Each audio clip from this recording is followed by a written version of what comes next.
जिलार पद्मपुर स्थित गायत्री शक्तिपीठ सांभवी स्वावलंबन केन्द्रर बहु छात्र छात्री और पद्मपुर बीजेडी विजु युव बाहिनी मिलित उद्यम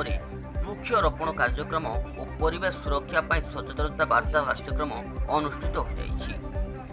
वृक्षरोपण कार्यक्रम को पद्मपुर ब्लॉक समाज मंगल संप्रसारण अधिकारी असीमा राव और विजु युव बाहिनी कोऑर्डिनेटर रवि चौधरी आयोजन में एक सचेतनता रैली पद्मपुर मुख्य बजार परिक्रमा करता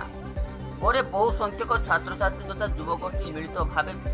जुमुरुगुड़ार श्मशान को जाई सेठारे 50 ऊर्ध्व चारा रोपण करते पद्मपुर गायत्री शक्तिपीठर कर्मकर्ता सहयोग करते गुणपुर आदित्य कुमार मिश्र रिपोर्ट न्यूज श्रीमती असीमा अप्रदेश गायत्री परिवार कार्यकर्ता एवं आमर गायत्री मिशन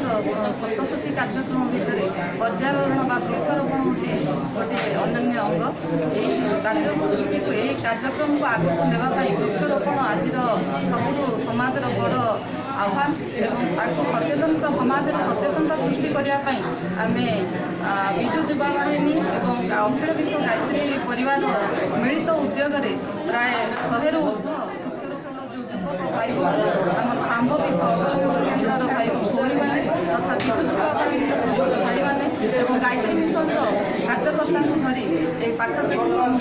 100 ରୁ ऊर्ध्व वृक्षरोपण कर समाज में सचेतनता सृष्टि करने प्रयास कर पद्मपुर ब्लॉक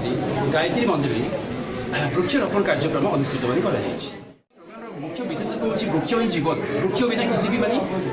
पॉसिबल मानी नुहे जमती कि वृक्ष आमको माने ऑक्सीजन रोचे यह हूँ सब बड़ा अमृत अमृत प्रति जिनस मानी आमको वृक्ष मानी प्रोवाइड मानी कर तेणुक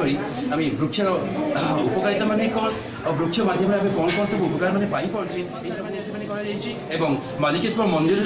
साइड में मालिकेश्वर मंदिर फ्रंट भी मैंने ये छड़ा समापद ग्राम पंचायत जो बंध सब रही निकट में